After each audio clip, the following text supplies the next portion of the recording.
What's good, fam? So I'm telling y'all right now, if you thought you been peeping all the drama between Drake and Kendrick, bruh, you ain't got the full story. Folks online got it twisted. They acting like Aubrey really some mastermind who was playing chess while everyone else playing checkers. But when you actually peel back the layers on what's really popping off, you see Drake out here pulling the weakest moves, trying to save face, while Kendrick straight embarrasses him on the world stage. And just when you thought the beef was squashed, Drake came out wilding with these lawsuits and subtweets, basically begging for attention. What's messing everybody up is Drake nearly name-dropped Kendrick in public court docs, bro, like dead serious. All this noise got people acting like Drake playing some 4D chess. But I'm saying, this man moving like he playing Connect 4 with the pieces missing. Stick around, because what actually happened behind the scenes is way more wild than anybody's ready for. And the next chapter, crazy as hell. Let's get into it. First off, why all of a sudden is Drake running to the courts? You probably saw the headlines. Drake suing Universal Music Group, saying they let Kendrick's Not Like Us rock the Super Bowl, and that damaged his brand. Y'all really want to talk about embarrassment? Imagine going from biggest certified lover boy on earth to crying ebb to defamation from your label over a diss track performance. That's an L on every level. Drake claiming UMG promoted Not Like Us to the masses, making him look like a clown during the one time a year everybody watching. Like, bro, you made songs clowning others for showing weakness, but now you run into legal teams. And the wildest part, the actual lawsuit ain't even about protecting hip-hop or some pride thing. It's just another whiny move trying to flip the narrative. Now he's taking hit after hit from Kendrick. Fans calling dude Yoda, saying he predicted this. Nah, fam, Drake ain't no Jedi, he just desperate. Now, here's where it gets spicy, right? Picture this, it's Super Bowl night, biggest stage in America, all eyes glued, and Kendrick lights up, halftime performing Not Like Us. You know that hit was designed to slap Drake upside the head in front of the whole world. Forget friendly competition. Kendrick made it crystal clear this wasn't some simple back and forth. This was a public takedown. And the way he curated that performance, man, it wasn't just entertainment, it was a statement. Kendrick took all those low blows Drake threw and flipped them on his head in front of 100 million plus. Drake's team sat there fuming while the crowd went wild. And on top of that, everyone with a phone was posting, trending, turning it into another meme moment at Drake's expense. That's generational humiliation, no cap. After that, it's like Kendrick just kept stacking W's and Drake looking mad lost. Not Like Us sweeps the Grammys, racks up every major category like Song of the Year, Best Rap Performance, all that. Kendrick walking up to the podium smiling, and Drake out here looking like he can't catch a W even with a map. Whole industry basically sending a message. Lyrical beef aside, it's Kendrick era now. People who've been rocking with Kendrick since Good Kid MAA City, no dude been surgical, and now he's getting flowers on the biggest stage. Meanwhile, Drake losing relevancy by the minute, trying to hold on to his spot by clapping at execs and making up wild conspiracies about the labels plotting against him. Between the lawsuits and the sideline rants, it's just a bad look. And let's not get it twisted. This feud didn't just start with one Super Bowl swing. There's history here. You gotta rewind for the context. First shots got fired when Kendrick dropped Euphoria. That was the opening bell. Straight up. He went right at Drake's legacy, called out the corniness, and the internet broke for like a week. Drake tried to come right back with Family Matters. But listen, Drake's response wasn't no calculated kill shot. It was more like throwing spaghetti at the wall and seeing what stuck. The lyrics were all over the place, trying to paint Kendrick as some fraud who needed his team to cover up his dirt. But there was no evidence, just noise. To make it even messier, OVO stands tried to read between the lines for some elaborate scheme and act like every word held deep meaning. Whole time, Kendrick sitting in the cut, letting Drake dig his own grave by putting out more mid. Yo, before we go any deeper, if you rocking with this real convo and want to see more rappers get called out for their fake genius act, drop a like right now and hit subscribe so you don't miss the next video.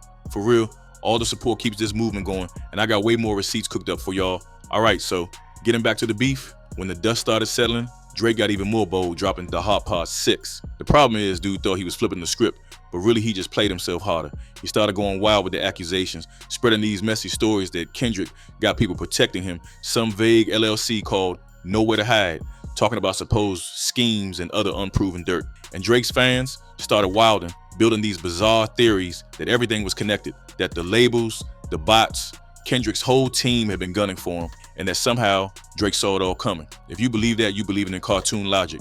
It's like saying Scooby-Doo was running the label from behind the scenes, making sure the clues were all set for Drake to uncover.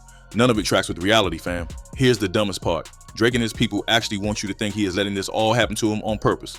Like, pause for a second and think about that. They say he saw the setup and decided to just let his name get dragged, let Not Like Us go diamond, let the Grammys give Kendrick all the love, and let his own stock crash. All for what?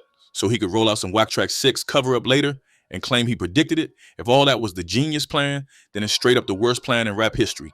Nobody is willingly making themselves look this bad unless they got no clue what to do next. Even the biggest Drake fan gotta admit that logic don't make sense. Somebody's lying. It's either Drake lying to us or Drake lying to himself. And yo, if there was actually some next level plan, Drake would have used all that noise to flip the script, come back harder, and maybe even set hip hop on fire with something monumental. But that's not what happened.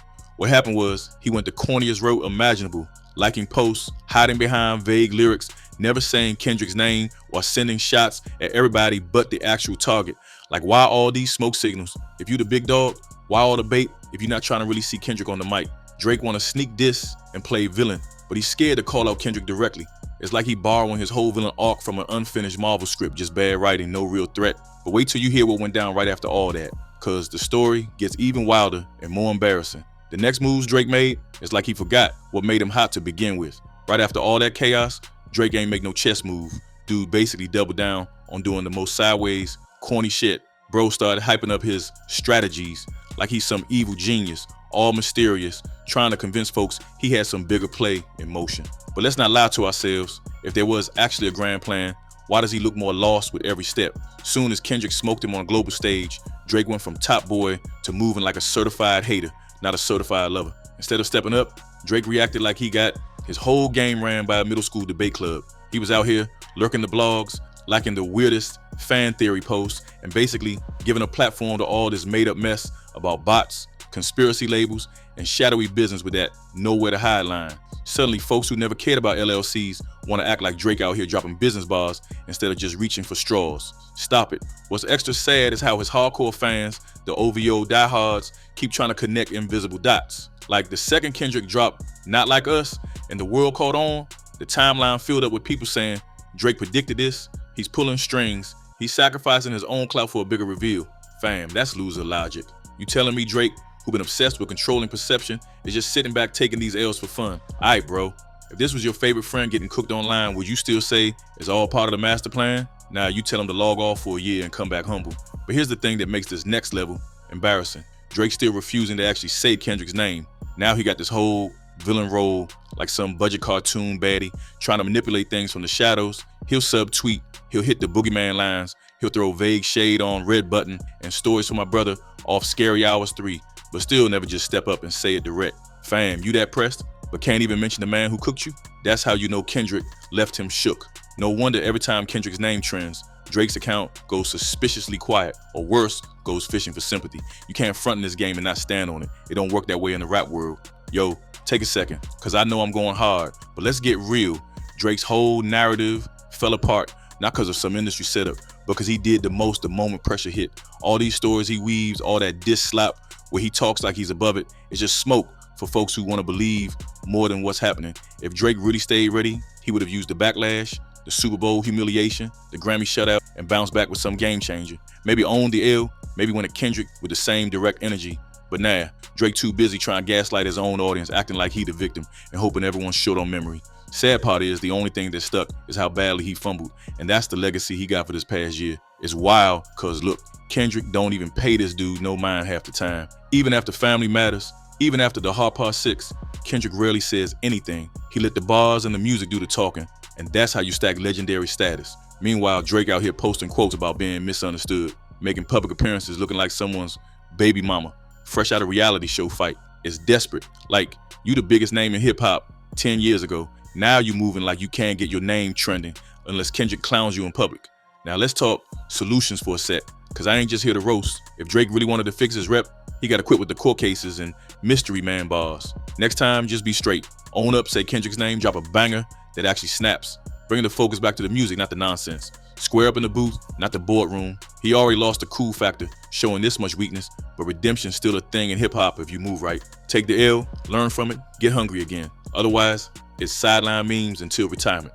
But will he? Man, I highly doubt it. Drake got too used to being untouchable, so now when the game flipped and he is touchable, very touchable, he don't know what to do. He built his legacy on running from drama, sneak dissing, and talking about how nobody's safe. But when someone really calls his number, it's like he writing letters to HR. The whole y'all still care about Drake conversation gonna get louder and louder the more he avoids what made him hot. Meanwhile, Kendrick just hit autopilot, collecting awards and clout without breaking a sweat. That's the whole difference. So what does all this mean for hip hop? Honestly, it signals the era shift. There's always been rappers who dominate by controlling narratives, but when the internet receipts start piling up, the mask falls off real easy. Drake's showing everyone what happens when you stay so worried about perception, you forget to actually show up and back your talk up with substance. Kendrick brought rap back to bars, to real tension, to moments where the whole world had to tune in and watch. Drake took it back to Reddit rabbit holes and legal complaints. And if you paying attention, you see where the power shifted. But yo, as wild as this beef got, there's still one move left on the board. If Drake pokes the bear one more time, drops another sneak diss, you know Kendrick got another hit tucked away. And let's be honest, every time Kendrick clocks in and responds, it's a W for the fans and the culture. That's why no matter how hard Drake tries to spin, the best thing he could do is either get real honest or get silent and let someone else take the heat. All that scheming and hiding behind calculated mystery only keeps you famous for bad reasons, fam. The world saw through it. All right, so if you've been rocking with me this deep, you already know ain't nobody sugarcoating nothing over here. I'm gonna keep it real no matter how mad these stand armies wanna get. Make sure you hit subscribe and drop a like if you want more breakdowns on these industry shakeups, and comment your wildest theory on what Drake's next L about to look like. We pulling up with facts, not fairy tales. Y'all stay locked for the next one. I promise it's gonna be even crazier. Peace.